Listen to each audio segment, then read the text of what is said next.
Since 2015, there's been a tremendous amount of good news for Parcel B5 and Silverhawk. There have been 200 homes built just south in the other Silverhawk developments. Tangerine Road has been widened.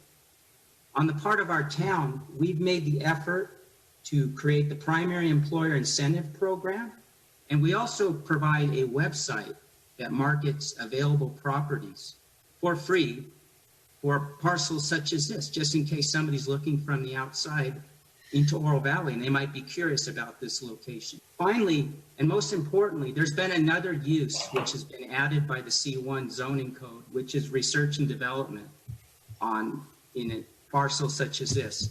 But that's not the really good news as far as I'm concerned.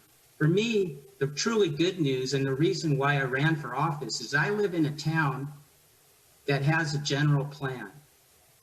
And I wanted to acknowledge that for 3 years, people worked on this general plan, and it was a very arduous process.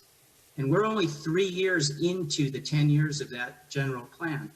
But what this general plan contains, and I've got a copy of it here because I refer to it all the time, there are 25 goals and 77 policies.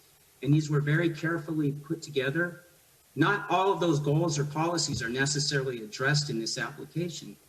But as far as I'm concerned, the important thing is that this current application, it really doesn't rise to the threshold of being necessary for me to see a change to the general plan. The brick and mortar retail square footage, they've lost 500 million square feet 2018. 2019, they lost 1 billion square feet.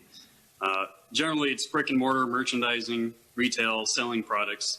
But in that same time frame, 2018 to 2019, the National Restaurant Association, their sales actually went up 3.6%. And, you know, one of the things I think about, like, obviously I want to help businesses, all businesses, but when you're talking about big box retailers, like a Toys R Us, Sears, those type of things going out of business, generally they're not owners in Oro Valley. But when you do look at things as far as restaurant owners like La Hacienda, and I think it was Lorena, maybe I messed up your name, but, you know, those businesses have been thriving. When you get the efficiencies of Amazon, it's tough for the retail sales companies, but people have more money because of the benefit of the efficiencies of Amazon. So I just look at, you know, when I ran in my campaign, I heard a lot of things about what people want and don't want. And, you know, I plan to fulfill what those people want. And another thing I want to talk about, we talked earlier about First and Tangerine and Lambert and La Cunada.